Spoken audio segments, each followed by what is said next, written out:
I'm all for preserving nature and stuff, but like Little Leech, you're gonna get squashed. Yeah, exactly. Exactly. All right, guys. Wow, great session. Really satisfying. Ozzy, I know. Poor little leeches.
Lovers. It is time. What's that? Monday? Monday Carpe's dream? Some shit must be going down. Hope you're well. Hope this finds you well. Whatever corner of the internet. Yo, Foos! Foos, I make a point to not look at the viewers, but I assume it's only us right now. And I want you to know that regardless, I took the steps necessary to... Wait for it. Kids, you sexy bastard. Love being wrong. Right, run for it. You pick up the scent. Give us a trail. I think it's Mel. Did somebody summon Kit? Yeah, that's right. This shout-out's working. The shout-out's back. I love y'all. Y'all, get out of here. Can we just hop into the Carpe Cthulhu Discord and just run it back? Can we run it back? Vog, Foos, Kits, you know I love y'all. Appreciate y'all coming through. I'm super pumped on this campaign. Like, over the moon. There's that sort of, like, test anxiety. You know what I mean? Haven't felt that in a long time. I welcome it. I need it. Bring it. With that in mind, not the test anxiety, but us just vibing and me appreciating y'all, including me in your circle of friends. In June, Streamiversary, yes. I'm going to do another, I want to do another sort of like within the Carpe community stream. And I'm not sure what it'll be because I want to be able to get like 8 people or maybe even 12. So it might be like a jousting tournament. I don't know. But every single one of you is invited. So consider that. I am sure that all of our plans are all the way responsibly booked through June. Impossible. Dude, Dark Sun is the best. Like, I'm loving it. I think there's a lot that they take away. There's a lot of empowerment, right? I appreciate that. Yes, you're absolutely right. And that sense of, not necessarily fear, but like anxiety in this case, Vog, I think is an indicator that the direction is the correct one. Oh boy, Joe. So anyway, that's me. That's my update. Waylon turned 1. He is walking. Little baby boy walks. Little baby boy steps. But it's like unimaginable. Oh my God, the audio's so loud. Sorry about that. It's just unimaginable what's taken place in a year. Yeah, really humbling and exciting and challenging and many, many other things that I'm sure I don't have fully voiced or sorted out in my own head right now. The point is, we blessed y'all. And a campaign starting tomorrow. Come on! So let's talk about it. Excite. Time for Excite. Previous campaign within which the world is still, we are still traveling and storytelling within the world of Campaign 1. It's been 156 years. But it's so radically different. Obviously Dark Sun, the environment, the sort of lack of high magic, the lack of, I don't know, like functioning society, capitalism, like Dark Sun is made to be these roving kind of city-states, all on their own, kind of independently doing the best they can to survive in this extremely pseudo-post-apocalyptic fantasy land. And I think the big things that keep coming back for me, other than the environment, like the high desert, the different types of desert that we might encounter, sand sinks versus high plain, high desert versus like a sunken bowl of sand that can be extremely treacherous. I mean, all of it's treacherous. Let's fucking go. We out here trying to kill. But the second thing that also has jumped out at me is the need to capture the tone of Dark Sun. This place of eye for an eye, of institutionalized oppression, shall we say. And what we must assume and hope are still the crackings through and the sproutings of basic human compassion and humanity. Like, what would that even look like? It says in the campaign manual that a lot of Dark Sun is neutral or evil aligned. And I'm like, what is this, Fortune 500? And I don't know that I want to go that far where like everyone is like out for themselves. But that tone of like you cannot trust, like people don't trust each other is like sad, but I think very compelling. So I'm trying to like take an uplifting approach to it where it's like I want to set a tone that is wrought with oppression and distrust, things that sound very uncomfortable to me. But then if I'm able to sort of set this tapestry in this stage, it gives a lot of room, hopefully, for the party to come in and be that impetus, that device of progress and change, as we must all be ourselves, brethren. Amen. Wait a minute. 1? I missed that, Vog. Sorry, I should have gotten there sooner. I guess that's the survivalist mentality, right? Because there are so few resources that make sense. Yes. Yes. And I think that I feel that even like whenever I'm guarding the resource of my time, let's say, or, you know, my attention, my hours, my calories. But it feels good. It feels good, at least to me, to be generous with that. So can I be, you know? Can this world of Dark Sun, I mean, I'm like immersing the actual world and myself and conflating it with this fantasy world. But that's what a DM does, damn it.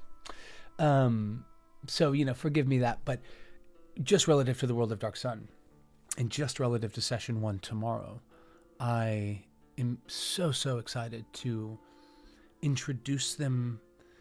You know, how much different would the city gates be of a world in Dark Sun than a world set in Faerun? Like how much harder, how much lower are the low? How low is considered ubiquitous with the status quo of your average humanoid? Those are the answers I seek. Oh my God, his age, of course. Duh! Yeah, it's absolutely crazy. I mean, it's crazy. 1 and some change, you know? Yeah, bless you, though. I thank you for circling back. That always gives me, like, that mental hit of completion. Deeply generous compassion and beauty. Wow, I mean, I think so. I hope so. It absolutely does by way of comparison, right? By that kind of juxtaposition of the vacuum of compassion that kind of scarcity survivalist kind of stance can beget. Vog, you get it.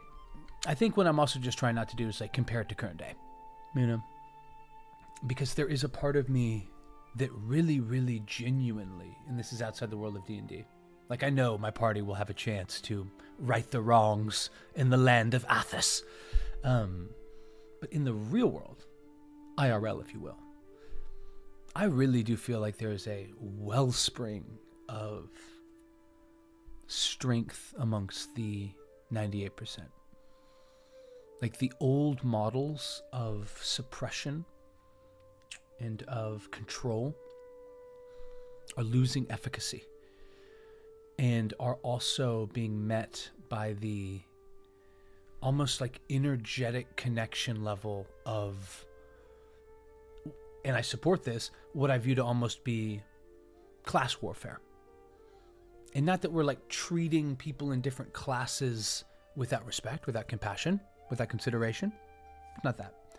It's understanding this diaspora of wealth, right, and opportunity. So I don't want to get like, you know, all bummed because there is so much negative stuff that's happening. And I also don't want to, of course, be blind to it. That's why I bring it up. But relative now to Dark Sun, there is an enormous opportunity to, you know, sort of pull from the ethos of the current moment and I think sprinkle it throughout this world of Athos. So let's do that. The class war could be such a cathartic topic to experience. Exactly. I was looking for cathartic. I couldn't find it in that moment. That's the word. It would be and will be. And I think, we experience that as D&D players all the time. For me, the DM, the cathartic moments typically come whenever the lore is explored, or like the grand villain from 50 sessions ago is finally cornered and the battle's going down. Whatever the example would be. But I think that it can take a step further for me, even as a DM, during this Dark Sun experience, because, like, dude, I like to be saying hi to people and, like, acknowledging people, hopefully not in an annoying way. It's weird as shit to me if we're, like, 200 feet away and just walk by each other without, like, looking at each other. Doing, like, not that we need to, like, hello. I mean, and at the same time, nobody owes me anything. So it's important for me not to be reaching out and offering, even as a DM, with some expectation that I'm owed something or something is going to be coming back. So then in Athos, what do those people, and I don't mean like me, like, oh my God, but what do the people that are more outward facing, despite the social climate, despite the situation, what would they be like? So there's a lot of juice here. I want to read Follow the Four Sisters. All this is very, very fun for me. The BBGs we know. Dark Step. I got Dark Step with me right here. I worked Dark Step into a character's backstory. We'll get to that in a moment. Oh, God bless. So ready. I mean, so not ready, but so excited to find the areas that I'm not fully ready in. Okay, I like it. Me gusta. Going down.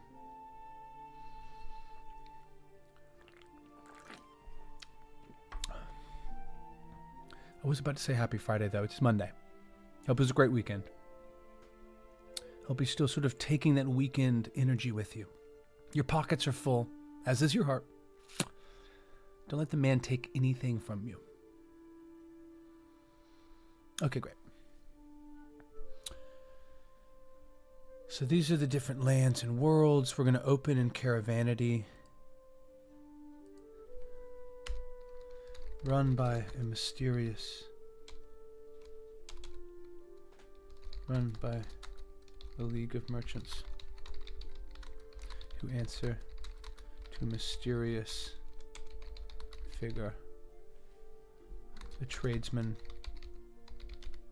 of enormous resource and influence, called the Shambler. Now, this is an homage to Season 1, Campaign 1, The Shambling Man. But Caravanity is a conceit of my own in the world of Athos, borrowed from a DM that I absolutely adore named Matt Curtin, who has like this weird kind of like tent city. I want this to be more or less a city on wheels, one that is never pinned down because there is no politically stable and thus geographically stable environment in the world of Athos. And the Shambling Man, who, think of like Jafar, when Jafar goes into disguise to sort of onboard Aladdin for the for the Cave of Wonders mission. You remember him? The golden rule. Those who have the gold make the rules. And he's like missing teeth. Yes, foos! Shambling Man. So the Shambling Man, I mean, obviously we know what's up. We know what's fucking up. But the Shambling Man is my guy. Like, the Shambling Man is, there's no greater offering within my own personal canon of an example of like having nothing really planned for the session. Like, they just defeated the White Dragon, which was like the through line of the beginning of the campaign. And I'm like, man, they might want to buy some shit. Like, I don't really know how this works. They're out in the wilderness. Like, there's this man that comes through and has this wagon that's like enchanted, has all this shit. He's like a tinker. Didn't think of a name. We're in the moment. I'm like, oh, I don't have a name. And yeah, they like half the party hated him, half they loved him. he started to have a really like contentious relationship with this one character, the monk, who, you know, ultimately like the campaign ended on the monk's sort of backstory arc climax, right, where this villain tied to his backstory kills him, kills a lot of the party. We take a break for 6 months. Now here we are. But the Shambling Man, in my mind, I'm like, okay, never really established what this guy was. Like, he's bald, huge beard, weird teeth. He's out here trying to sell his wares. And he, in my mind, was like humanoid, but almost like a gray man, or, you know, something's up with him. Something else is going on. Thank you, sir. I love you guys so much. Thank you. Give it to me. Setting sounds like my book. Let's go. All right, Vogue. Give us the 70-word pitch of this book, please. I appreciate that, Viz. I love the Shambling Man. Then whenever I bring Shambles back, right? That's where they eventually bought some of the cards of the deck of many things. Every time Mike, the character, the guy that plays the monk, just his eye roll at the table was so worthwhile. But what would happen in a world where magic, the threads of it have snapped loose, have undone themselves, and subsequently the world, the natural order, has been sapped of its own essence, almost deviated from the force that leads to the sun rising and setting, the moon coming to full wane, and kind of the exchange of seasons and in natural cycles, right? With that pulled away, with many enchantments lost from the artifact or from the items that they held. And let me get that actual breakdown. How did I describe that? Here we go. Disappeared magical items lost their enchantments. I think I gave a more detailed rundown. Okay, maybe not.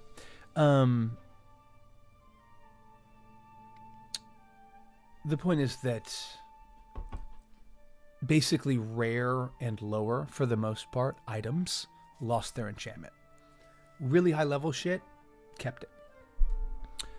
But the Shambling Man now finds himself like more or less in control of a magical item stockpile to a degree the world has maybe never seen. Push never really came to shove, but in my mind, like, the wagon itself was almost sentient. Like, I think the Shambling Man is Fey. There's something going on. Something happened. Like, was he once, like, a warlock level 1? What happened? I don't have all the answers. But I know here he runs Caravanity. There's no question in my mind about that. And that's where the party's going to pick up outside of. So that's where a lot of this focus will kind of be. But I, of course, welcome any thoughts. But I'm excited to, like, the more that I can pull those threads from Campaign 1 and string them through this kind of, you know, strainer of disaster of 150 years of magical erosion. I think the more I'm able to do that, the richer the experience will be, certainly for me. But I think the more realistic the world will feel. Yeah? Foos, I love you. Thank you for coming through. Lurk it up. What's all this? What's up, Striker? Get in here. Good seeing you. 70 words. Give me a minute. I'm also going to exercise. Do it all. Do it all in your own time. Striker, good seeing you. We are kind of nearing the end of a lot of the big picture prep, but yeah, session 1. It's not going to be a full-on Dark Sun. We're playing 5.5 rules. And yeah, I mean, I basically ended my campaign of many years, and we are now picking up playing Dark Sun, but as if the world of Faerun became Athas. Like, what would it look like for magic to be stripped and drained away? A lot of this is going down. Cool. I love it all. This is fun.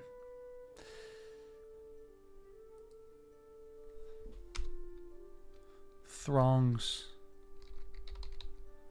of people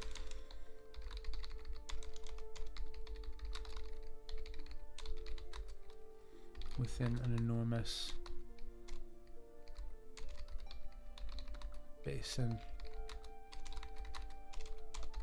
of hard earth. Oh, neat is how I live my life. I'll take the neat, but I'll take the whiskey on ice. Yeah, man, D&D's fucking neat. I wouldn't put it any other way. Merchants and mercenaries are few, many, shoeless, and hard pressed. You see many bindles and wrapped packs, some lashed down upon litters with deep, what are those called? Plows? Rivets? Rivets against the sand. I completely agree. Neat is how I would put it. Wait, the campaign of 4 years ended and then it was stripped through a blender into a world devoid of magic? That's neat. You see many bindles. At the foam, the walls themselves like hardened bramble. Rising some 25 feet. Twisting in and around itself like thorns. But Striker, are you a DM? You just play. Just curious. And any experience with Dark Sun? Because the deeper I go into it, the more I'm like, man, I love any campaign setting that gets reprised edition after edition.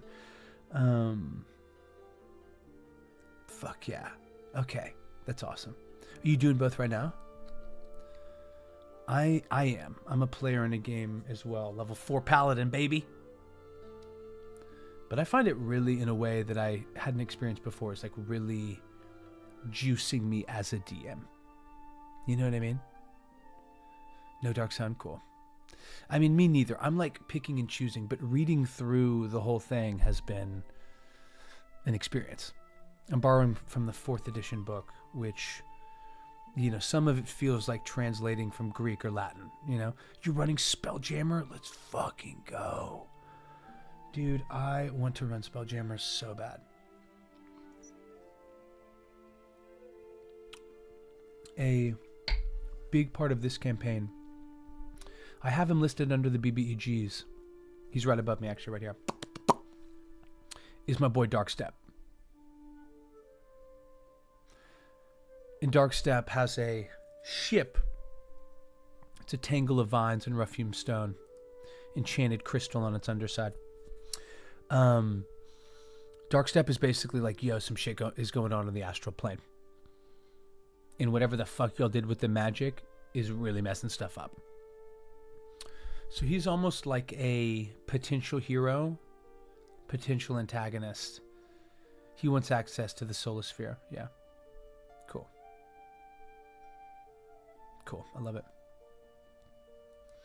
It's so fun, but it's so much flavoring if you want a consistent vibe. Got it. You mean like a lot of like reskinning kind of thing to make it space? Yeah. I'm coming across some of that in the sense that the world of Dark Sun is not supposed to have a lot of iron.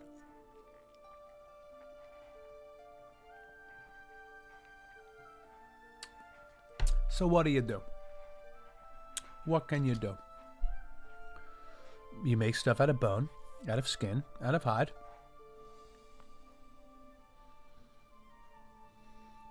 Mm-hmm.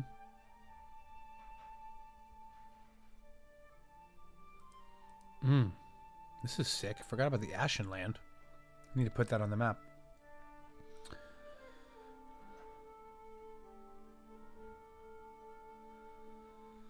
So the Lucaria will be there.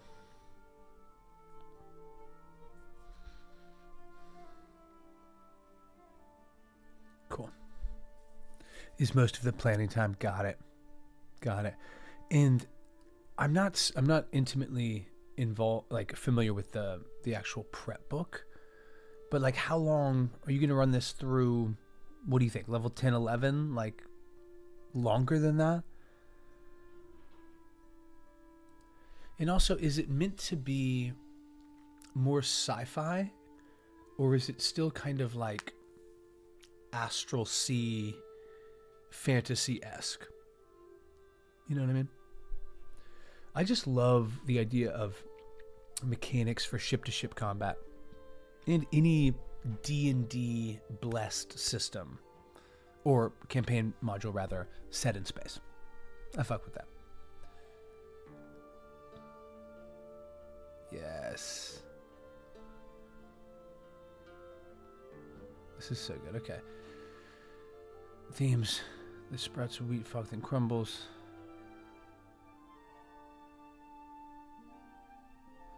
This I just want to move because I don't want to lose this. This is very, very cool to me. Had them start at 5. Got it. Cool. That's dope. Hey, if you can really push the needle with RP and puzzles, you're doing a good job. I'm just a sucker for combat, period. Only very rare wondrous. Got it.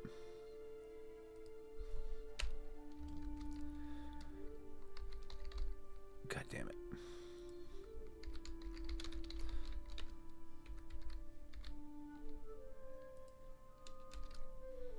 The storms will open up and descend. I love this. That are just area of effect spells. Like, I love the idea of them traveling and they just see, like, a cloud kill. You know?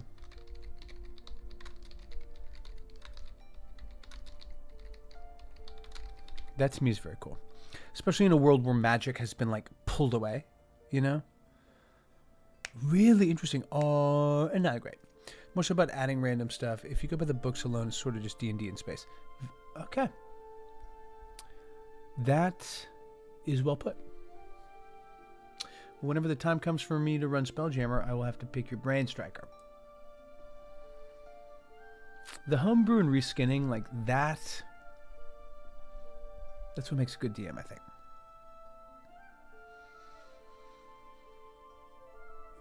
Okay, so Wild Magic, I put that down. This is more big picture. Note to self, check the leveling up. Got it. So this I might just have to pull up for the actual preamble, right? And again, so much of the prep for me is just about moving things around.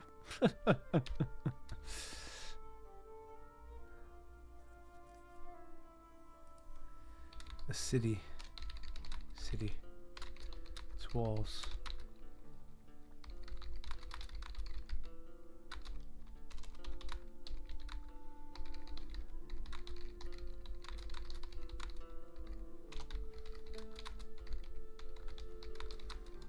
Of wagon, sled, and slat boarded.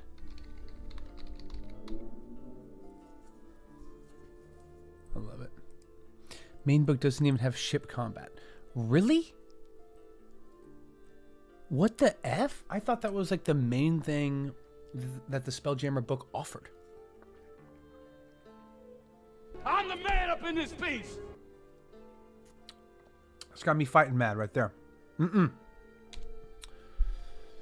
Okay, Striker, you've soured me. I'm sufficiently soured.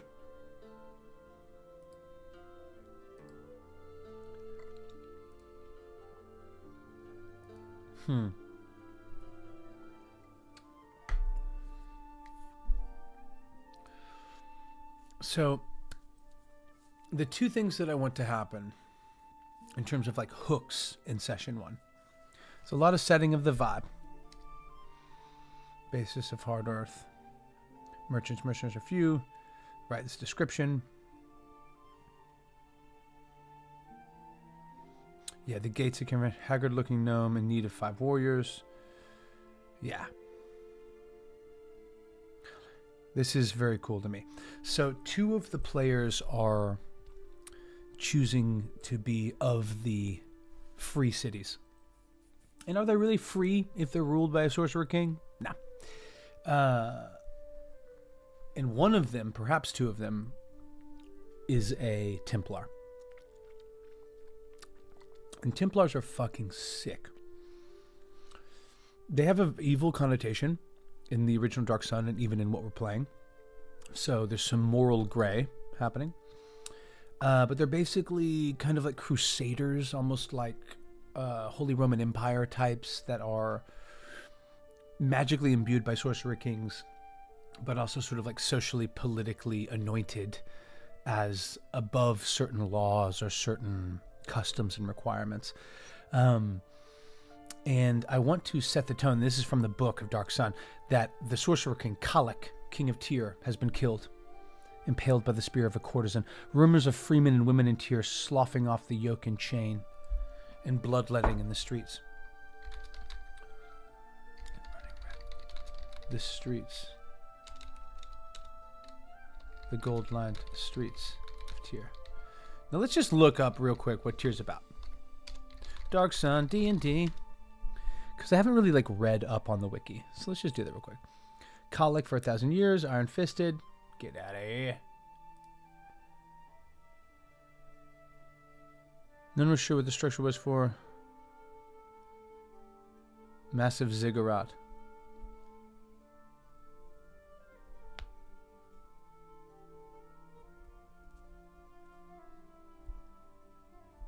Wow. This is wild. Okay. Let's just say he was killed on the ziggurat. Templars are my favorite bankers. Let's go. Yo, can somebody break this gold ingot? There's armaments and stuff, but there really isn't a ship combat in-depth section. That is crazy. I cannot believe that, Striker. Well, shoot. I mean, so I guess it's more like setting and locations than anything else. That's cool. So the ziggurat. Cool.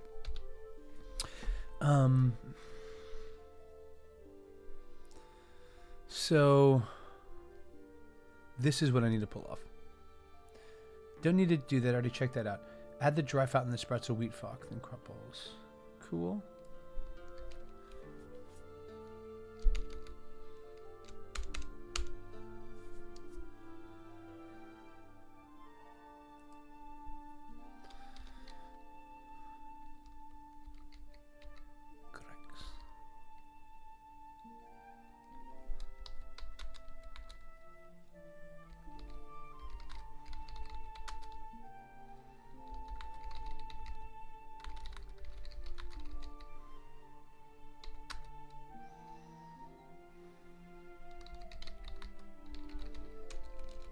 Gloves with enormous spikes on the knuckles.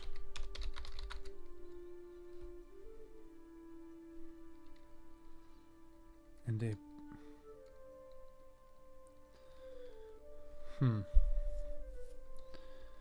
dark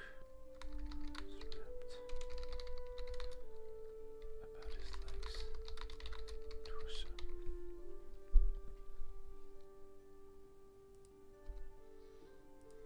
So this is going to be one of the hooks. I want basically there to be 3 options. Like, they can queue into the city of Caravanity, where they must show either wares to sell or the ability to purchase. That is kind of just sort of a conceit that's part of, Caravanity. Which, if you're watching me scroll up and down, a lot of what I like to do, especially when like building out homebrewed cities or PCs or whatever, is to make sure that I keep... Here we are. Just keep sort of a feel for, for sort of the facts of the matter. Like must show wares or to sell or the ability to purchase. I don't think I would forget that, but I think it's cool. And I know that it's fun when the DM is consistent. So like those are, that's probably the most obvious thing in the world, but it helps me a lot. Like there's loose ship combat rules at best. Got it. So are you more homebrewing? Because I feel like you would set the mechanics and like keep them the same.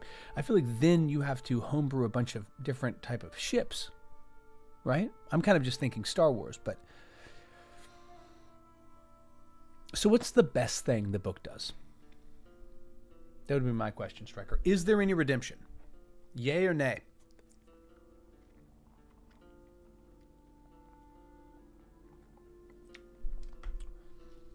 Okay, this is dope to me.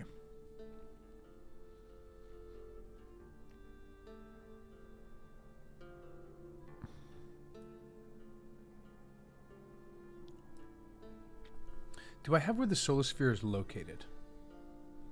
Don't know.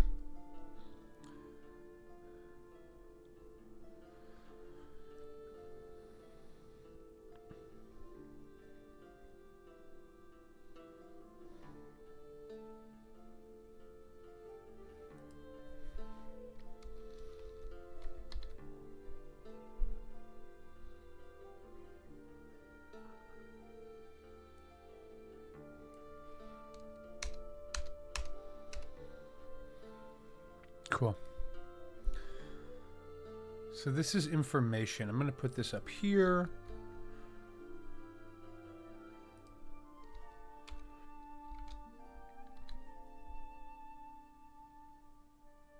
Cool. So we got a gnome. Hook 1.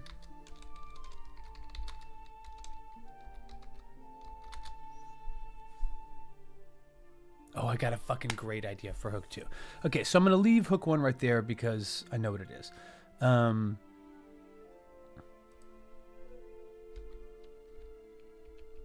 Cool. Hook 2.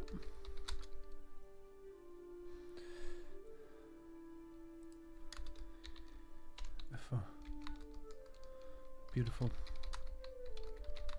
female in a sheer dress woven with stars, catches in light, refracting and amplifying it.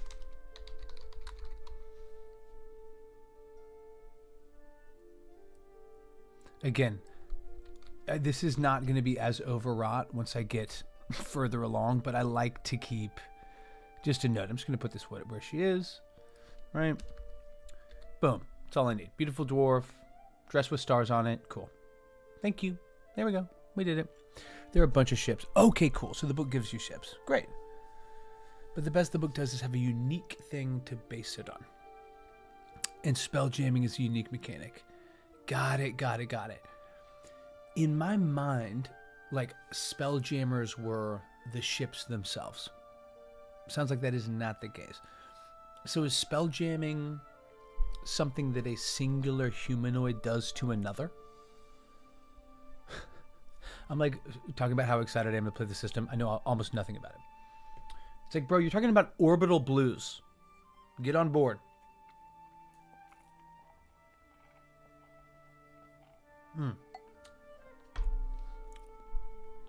Lyric, I love you, Bob. Appreciate you coming through, kids.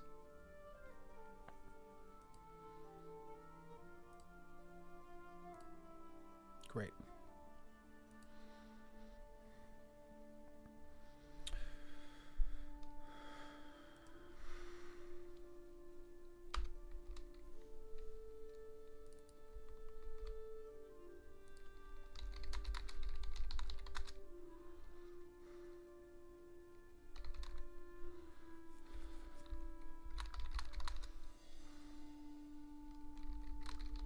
Emblazoned.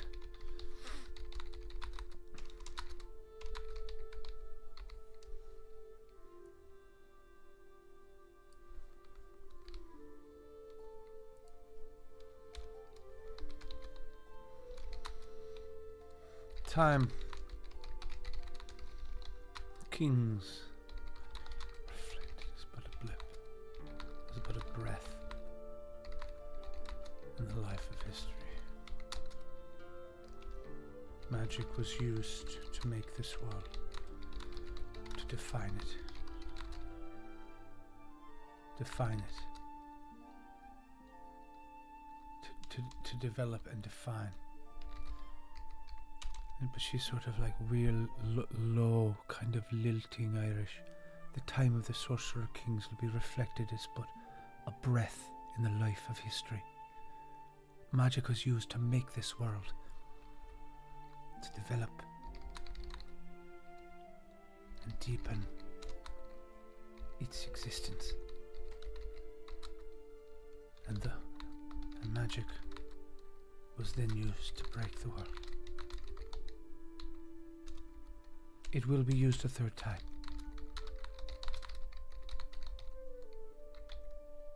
A great healing, a cleansing of the weave, of the weaves of Mithra.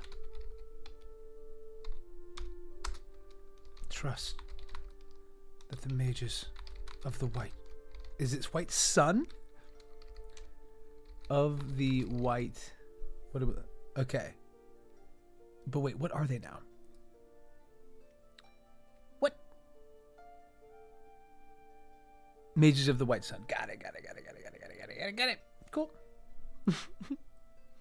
Control F, my best friend.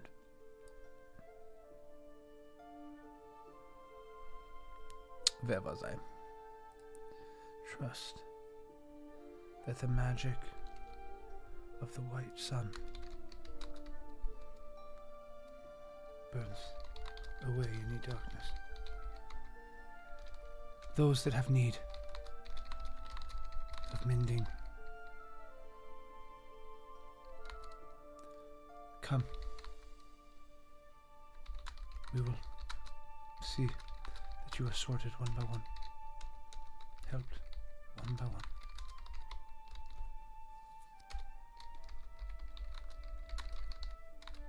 Not really buying it, maybe?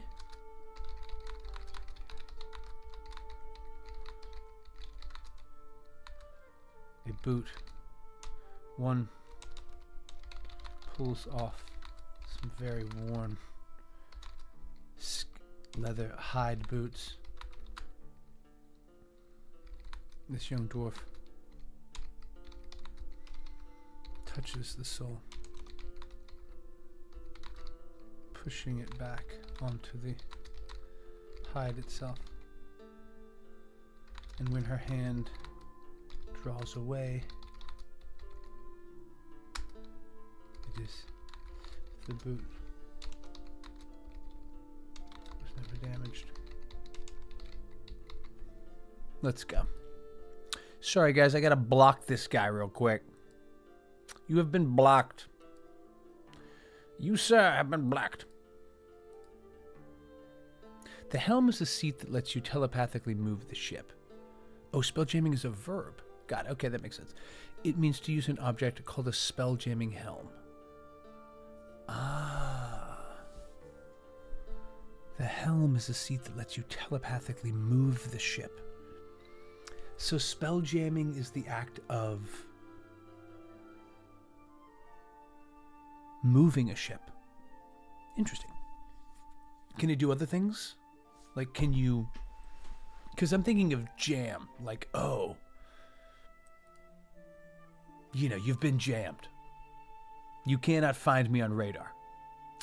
Or the classic Spaceballs actual BlackBerry jam. Also a great option. But you know what I'm saying?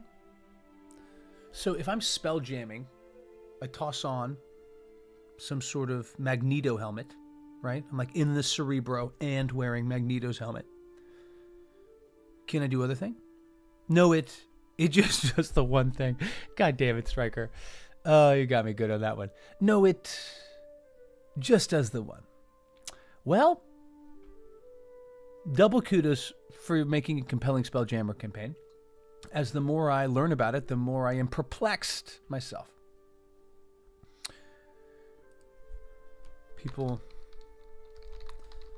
Bulis reacts. And even a mercenary guard takes a step towards this growing queue. Q before his overseer.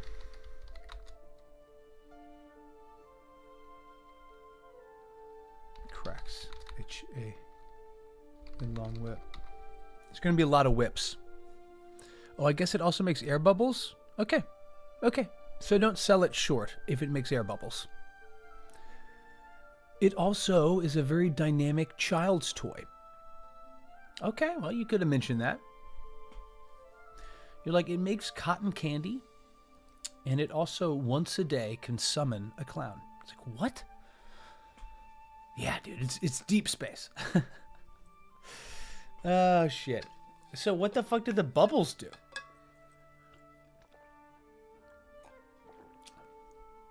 There's a weapon in Elden Ring that's just like a bugle.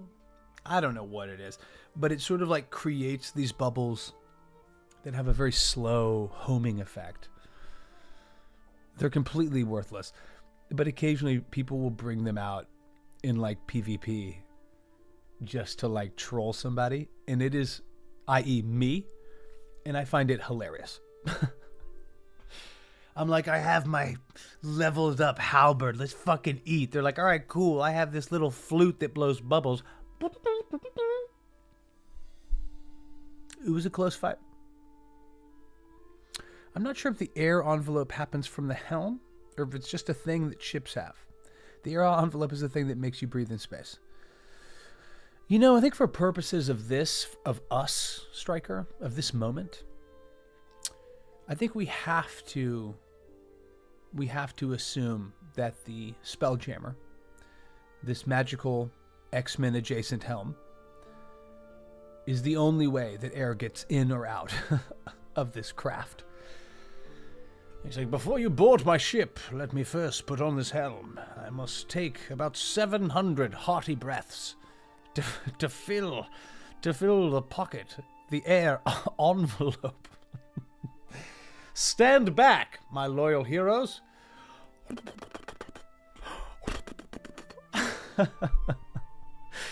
Oh, God. Is it like that? Please tell me it's like that. I need it to be like that. All right? Nothing for me is as high fantasy as somebody blowing bubbles and having a mechanical effect in-game. I need that. I need that. Okay. Let's eat. It's just weird and niche. I almost didn't use the helms in my campaign. Got it. No, I'm glad you did. I'm glad I know about them. There has to be like a long lore to them. You know, like first or second edition had a helm that summoned a ship or some weird shit. Or maybe not. Okay, this looks great. Oh shit, did I get rid of it? I might have lost it. Yeah, I did. That's okay. Those are people, all good. What I was also going to have, I think, hold on. Minnie and Caravanity have taken ill some fear. The snakes have roosted in the wall, in the thorn wall. Or something similar and integral to the traveling city.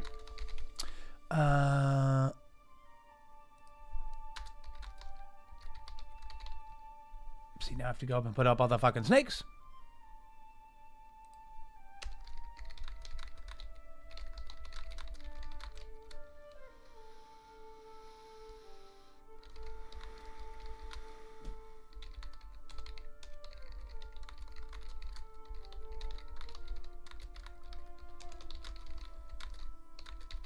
This is such a weird deep cut, but I love it.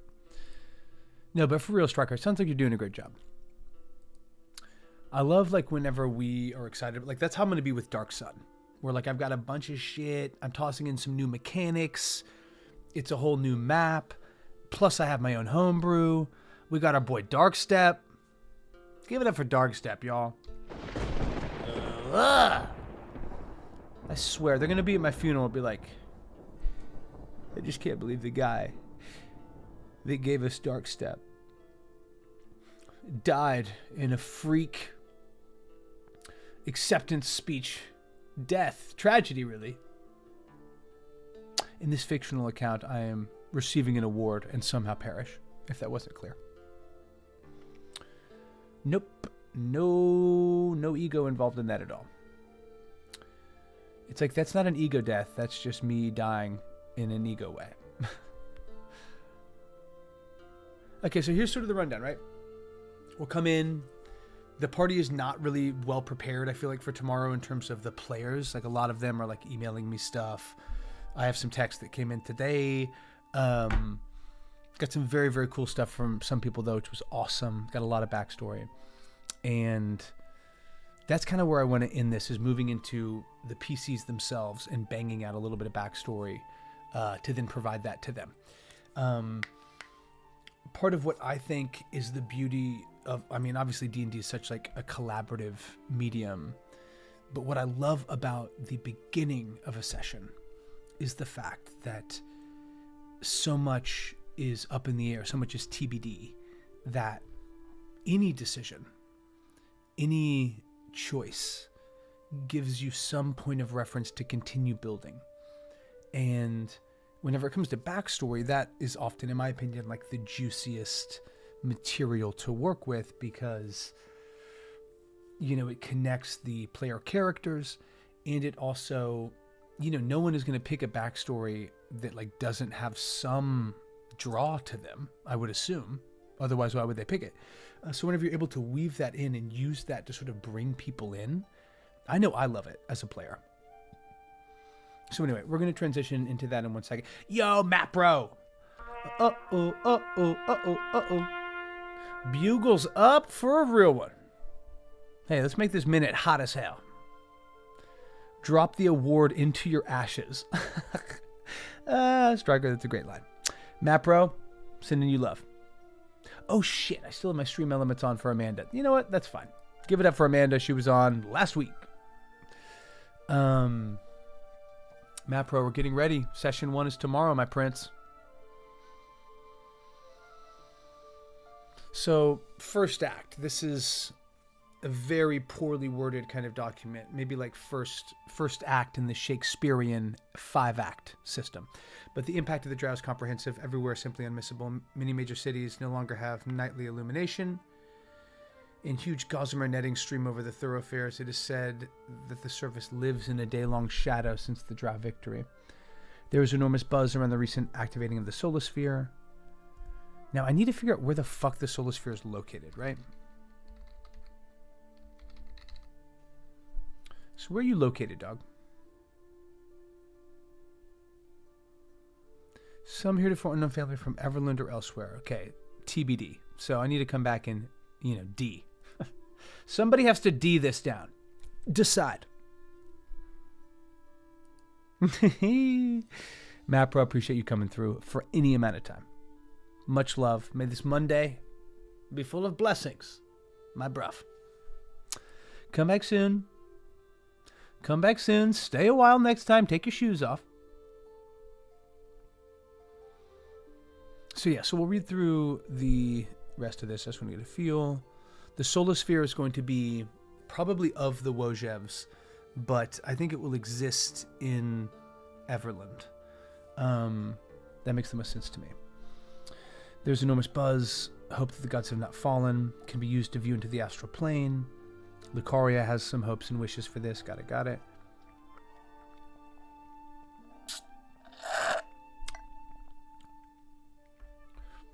Okay, so I'm going to drop this in. Cool. A new chapel in town to the god Alab, god of life, spirit, birth. All it is Bala backwards. Cool. Enormous drow following. Cool. Burned out wizard from Silvery Moon. Elven, no spell slots, can only access the light cantrip. God damn it, I love that. Okay, let me put this down and we'll talk about it and then we'll move into the PCs. I'm getting so fucking pumped. I'm getting too pumped, frankly. I'm getting too excited. Oh no. Oh, that's what I was going to do. Got it. Schwank. La Lucaria. Cool. Shabba-da-ba-ba-ba-ba-da-da-da.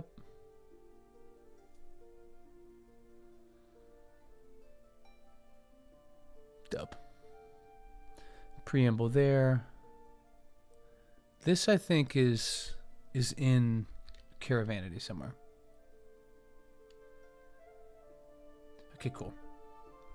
So, all of this is potential hook for a larger kind of like Act 1 that I want to be the Fall of the Four Sisters, which is this like... We'll break it down. Caravanity, just in general. Ba ba ba ba ba ba. Cool. Anything that should be moved down there? No, this is cool. Great. So Joris, the guy that I dropped in there, he was the captain of the Spell Guard of Silvery Moon. He was one of the lead wizards for this unraveling, for the Great Loss, where magic kind of undid itself. And I don't want to make a huge deal out of it. In fact, even as I say this, I'm like, maybe I will bail and not do this. That's my right. But I like the idea of them coming across sort of like a burned down copper, a piece of wood, anything, please. And it's like a wizard that's blind, or former wizard, man in rags, elf. But I'm gonna give them like a history check, and he's gonna be Joris. He's gonna be in like the faded remnants of an old spell guard stole. Again, just to sort of show how far the mighty have fallen, to give them a taste. It's a bit of a conceit for sure, but this early in the campaign, I want to really, really slam it down. I know. But, I mean, how else am I going to have... I'm going to pronounce it Alub. There'll be a B. But how else can I do Bala backwards? You know what I mean? It will be pronounced Alub. Fear not. Okay. So this right here for Act 1, I just want to put this down. The Solar Sphere. And thus the Four Sisters. This is what it is. Where are you? What are they called? That's just what I need to look up, right? Fall of the Four Sisters. Great. Cool.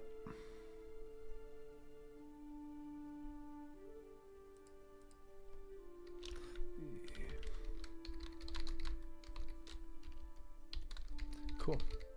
So the big kind of push, the big kind of push for the first act, the first, let's say 5 levels, 4 levels, I don't know. I want to be this sort of pursuit of this, of access to this astral telescope. Yo, Amon. Bugles, my prince. Welcome in on this Monday. Alba. Well, then it becomes Habla the other way around, right?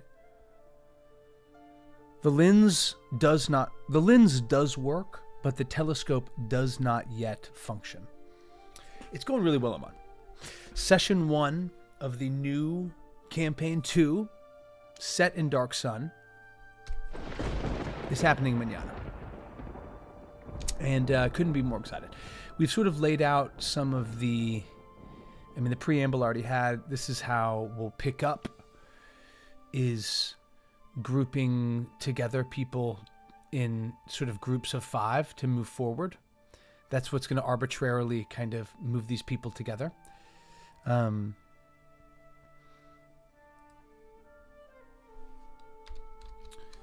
will be grouped together in groups of 5, then sectioned off with wooden slats on the ground. You are queuing into a city in a similar fashion to how cattle are let into a pasture. I just like that as a vibe.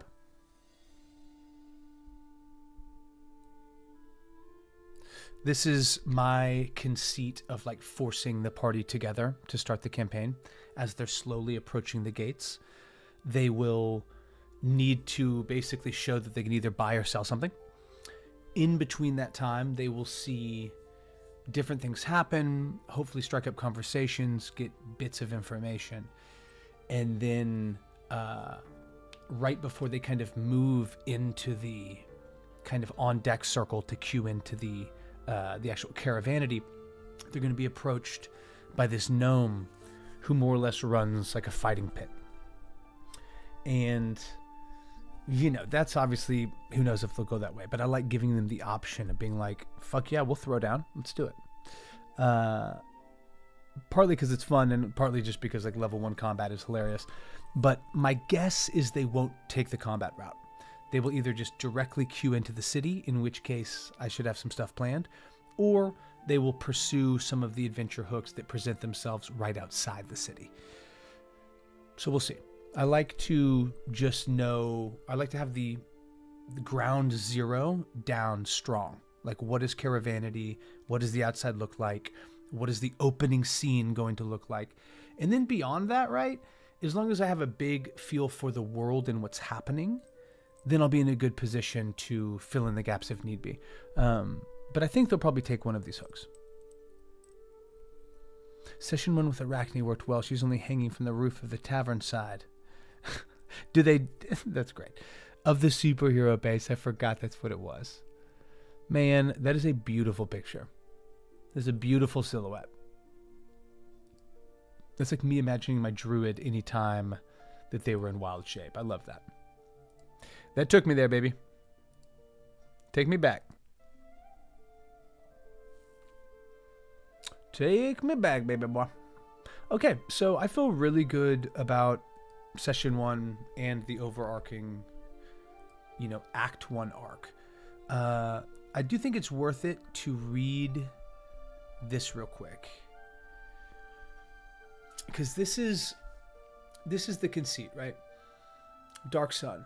World devoid of magic, natural world stripped dry, largely devoid of resource. Things like wood, iron, water, food, certainly grain or seed or any sort of like replicable plant life or, you know, fauna, incredibly valuable.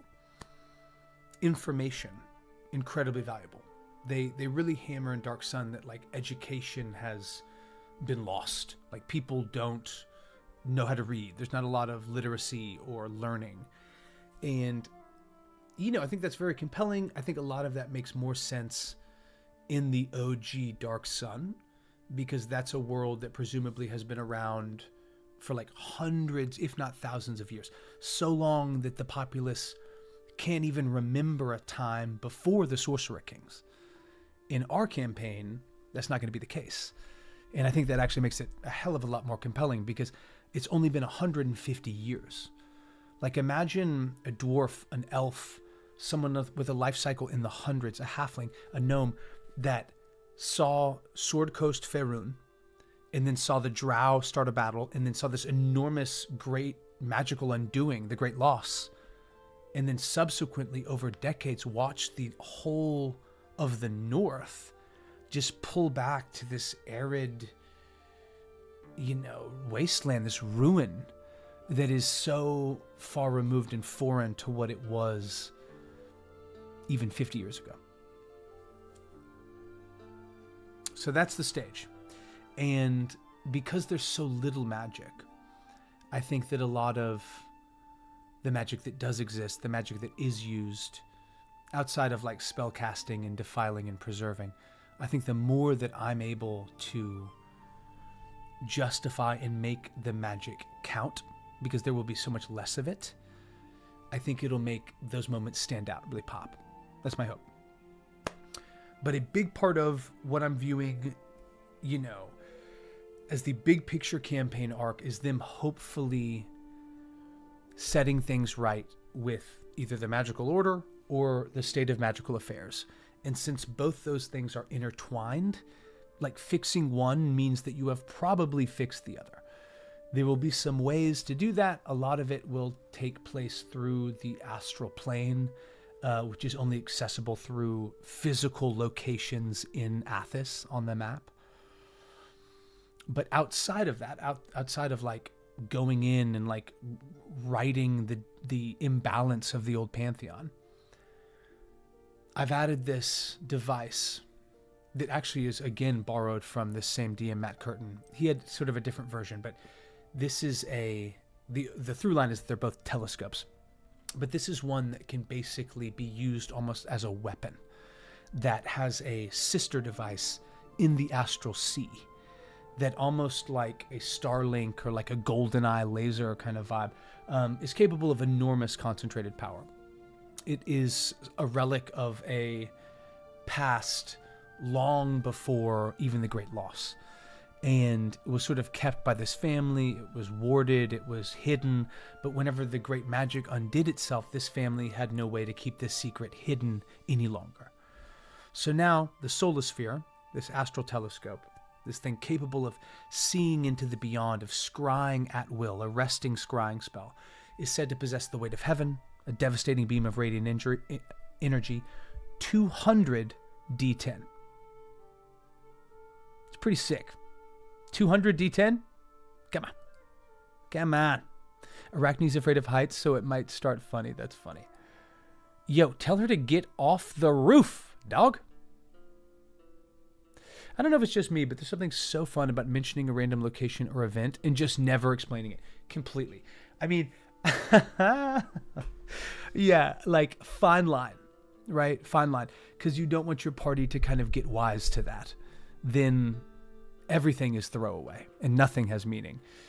But in my experience, you know, some of the things that I have found most compelling that have been, you know, bits of lore or geography or mystery in our previous campaign never got explored, you know? And even then there was a sense of like, oh fuck, we probably should have done that. We probably would know more if we did that.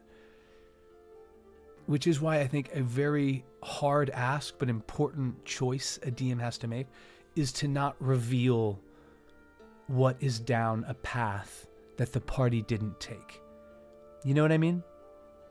Like when you're all chilling and it's 4th of July and you're like, oh man, that's fucking dope. Dude, by the way, whatever, like, you remember when we went down to the Hells and like we could have had that conference with the Court of Brass, but we left? Like, was there anything there? Dog, I'm gonna sit here, drink my Arnold Palmer, and field no questions. And I would suggest you do the same. Kids. Hey, you gotta do you. But I think that it really puts an enormous weight on the left versus the right. Now, the other side of that, and this is probably what kids are speaking to, is like, we're human. So why do anything that isn't like fun or feels good if we're playing a game, if we're doing it to have fun and feel good?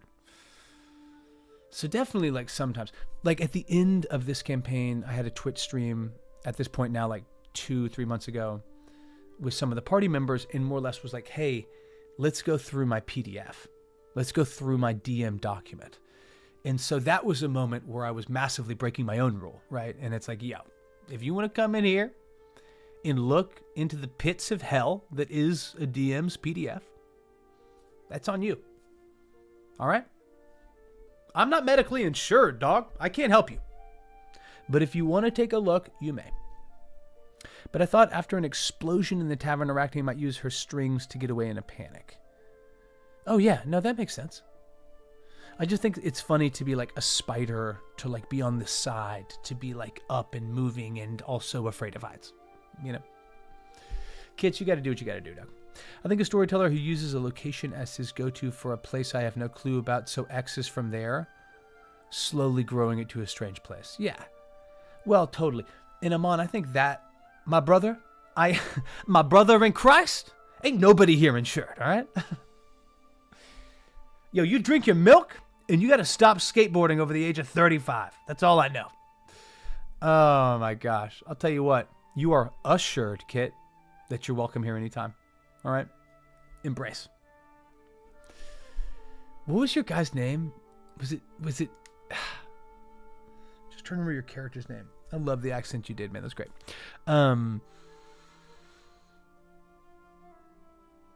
I love playing insurance in the magical post-apocalypse. Yeah, seriously. Well, that's where we're living right now. But Amon, I think that what you're describing is slightly different than what Stryker is talking about. Because if you're like alluding to like the Tower of Brass, and the party's like, oh shit, can I roll history? And they roll like a 19. And they're like, you know only that its contents and location have eluded historians forever. And they're like, oh, shit. And then like 20 sessions later, this guy's like, I've been dreaming of this tower made entirely of brass. And the party's like, oh, shit, we heard about that. I wrote that down. Tower of Brass. What the fuck is that? Like, at some point, they got to start getting something. Otherwise, it's like, what the fuck? It is a fun power device to be like, oh, I don't know. Maybe you'll never know. There's always that. But what Amon is talking about is being in the moment. Somebody's like, oh, wait, so where is MacGuffin from? And you're like, they're from Here's Town, right? And in that situation, now Here's Town, great name, definitely steal that, definitely use that. But in that situation, Here's Town now becomes like the thing that you're building out, the thing that maybe between sessions you can like add a little lore to. Maybe it's spelled HEARSTOWN, and it was originally like a group of people that were deafened and then miraculously regained their hearing. Fuck! It's as good as it gets. Yes, Dionizio. That's right. Dio. I knew he had knew he had an abbreviation. Dionizio. Great name. Great name. I need to just put Dionizio down here because I need to put some names down. So Dionizio is in. I'll do that real quick. Oh, shit. This is just people about town, right? Throngs of people. Dionizio. I always suggest this, especially beginning of a campaign. Have 3 or 4 incredibly vivid, like strong POV, strong flaws and bonds NPCs. Because they're just the perfect filler. When some shit goes down, they're going to see a Dionizio who's probably a Tabaxi, right? Let's agree. Like, give me your blessing on that, kids. De la Mora. I love that. We're just stealing the whole thing. Tabaxi. Was he Argentinian? I'm going to make him essentially from...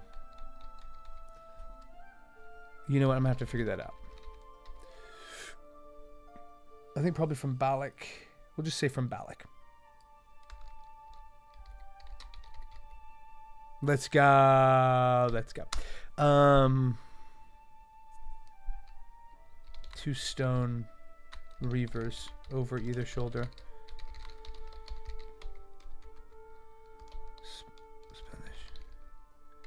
Spanish heartthrob. Classic heartthrob material. But and we'll come back. We'll like figure out like who all these people are, what they want.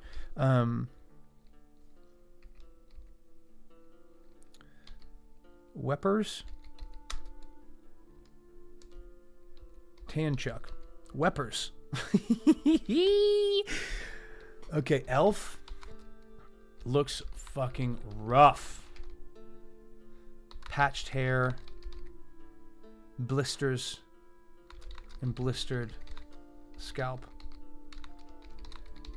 and hands are utterly coal black, and the rough lines and deep edges of his face and neck defy elven ancestry. Got it. But this way, like, whenever they go into the random tavern or they accept the random thing or they're going wherever the fuck. Yeah, exactly, right? That's me writing my own shorthand, right? That will get me there instantly.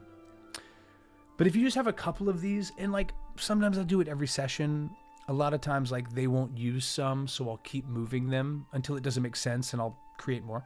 But it just gives you a lot to work with. It gives you bullets in the chamber. That's what we're going after, you know.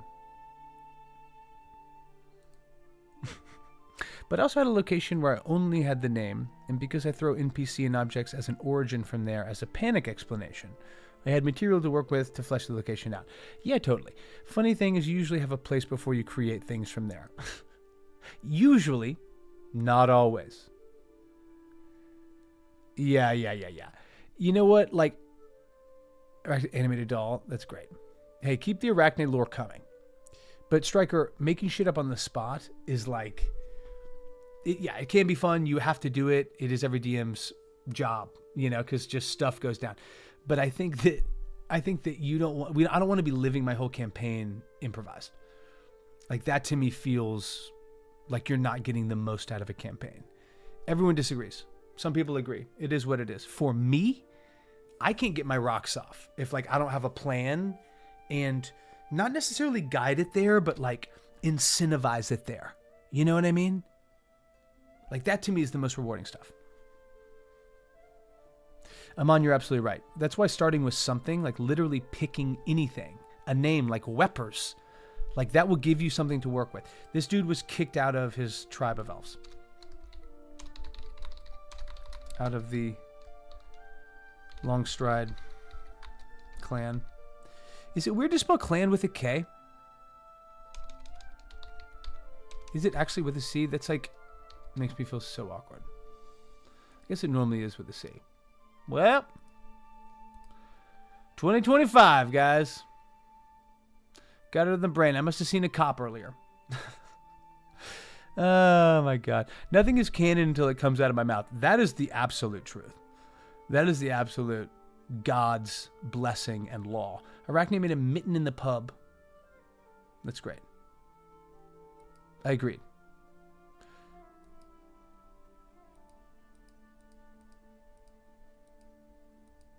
For some reason in my head, truly, I don't even play this game, but I had Clash of the Clans.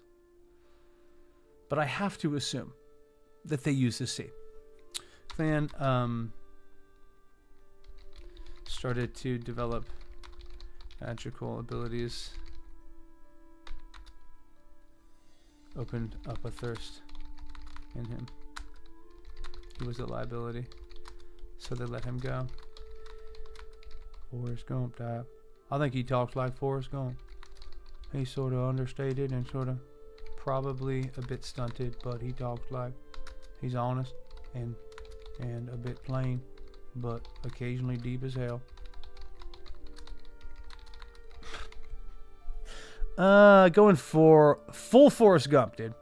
The Poitor Maker panicked and started to knit in her stress. Dude, that's what I've always thought about with people that like knit or paint to de-stress. Like, that shit stresses me out. I'm like, am I doing it right? Even like sketching, I'm like, oh, I ruined it. And maybe it's because I'm very bad at those things. I don't know. But it feels like other people find success with it in a way that I cannot understand at all. Rasty nails. Grippin'. Grip chick.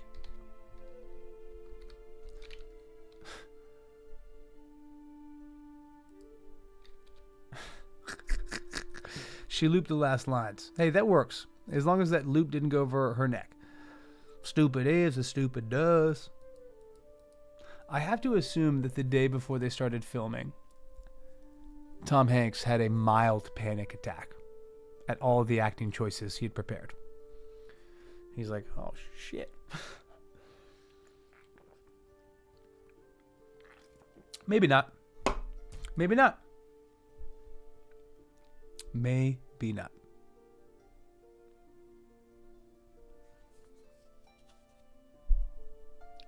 Okay.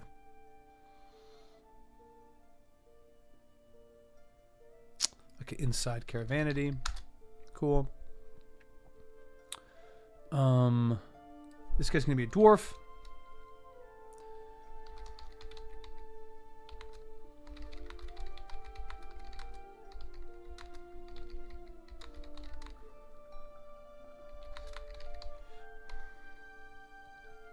Chewing on a nail. That's why they call them nails. Literal iron. Iron is very rare, so this dude's chewing on an iron, right? What does that say about him?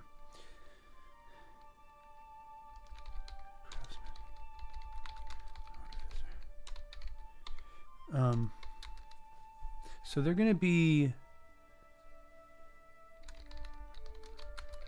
from...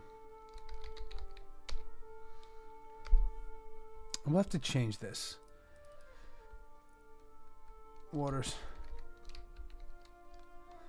table. Run dry. People starting to panic.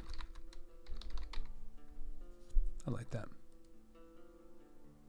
Guys, I want to toss out the play D&D with me option. We have 1 seat left. We have 1 seat left, and it feels like it's actually about to be filled. Because there was a dude on Threads today that was like, yo, I'm just seeing this from Insomnia. I got to hit you up, dude. I appreciate you. Okay, guys, I like this. I feel like we have an opening monologue. I feel like we have the scene set. Silt skimmers coming to dock. Sand skiffs with their little sails, right? Throngs of people. Some standby NPCs.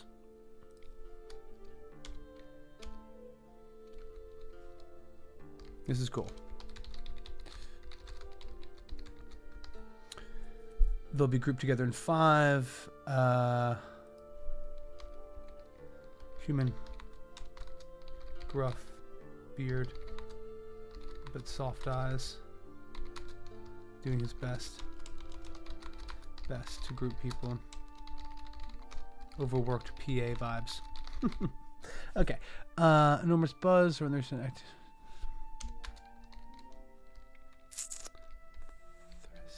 Thristle.